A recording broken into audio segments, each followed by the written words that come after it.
Au Mali, le Conseil national de transition CNT a adopté à l'unanimité le plan d'action du gouvernement 2025-2026. Ce document qui constitue une feuille de route pour le gouvernement, un pacte républicain qui engage tous. Le plan vise 24 objectifs et 311 activités pour un coût global de 1671 milliards 256 millions de francs CFA. On en sait davantage avec Mamari Kone et Aliou Touré. Plus rien ne s'oppose à la mise en œuvre du plan d'action du gouvernement 2025-2026. Après environ 8 heures de débats francs et républicains entre le chef du gouvernement et les membres du CNT, l'organe législatif de la transition donne son cutis au document.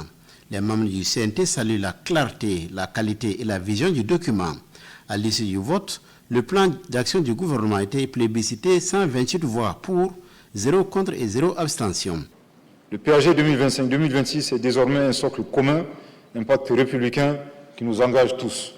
Je mesure pleinement l'ampleur des défis qui nous attendent, à savoir garantir la sécurité, renforcer la justice sociale, rétablir la confiance dans nos institutions, promouvoir une croissance inclusive et répondre efficacement aux attentes de nos concitoyens. Le Premier ministre a réaffirmé la disponibilité du gouvernement à coopérer avec les partenaires sincères et désireux de cheminer avec notre pays avant d'inviter les Maliens à l'union sacrée autour de la patrie. Je voudrais ici saluer le courage et la résilience du peuple malien suite aux sanctions illégales, illégitimes et inhumaines de la CEDEAO et de l'UEMOA imposées à notre pays sous la dictée des puissances extra-régionales à des fins de domination.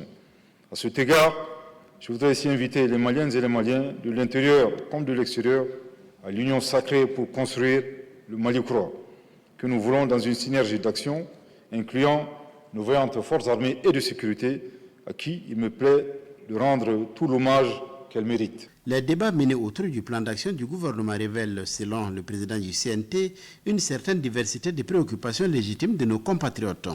Des préoccupations qui ont pour nom, entre autres, sécurité et défense du territoire national, et réformes politiques et institutionnelles, satisfaction des besoins fondamentaux des Maliens, dotation des FAMA en équipement, la lutte contre la corruption, la confédération de l'AES et l'organisation d'élections transparentes et crédibles. Vous avez conscience des réalités de notre pays en cette période difficile de son existence.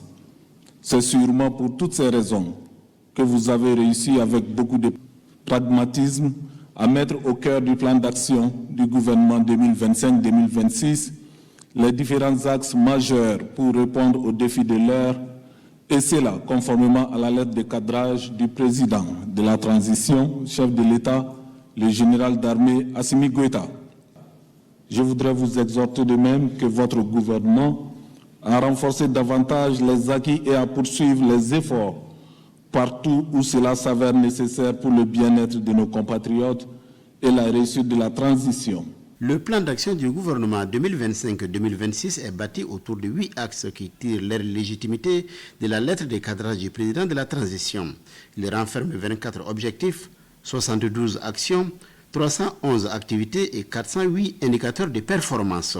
Son coût est estimé à 1671 milliards 256 millions de francs CFA.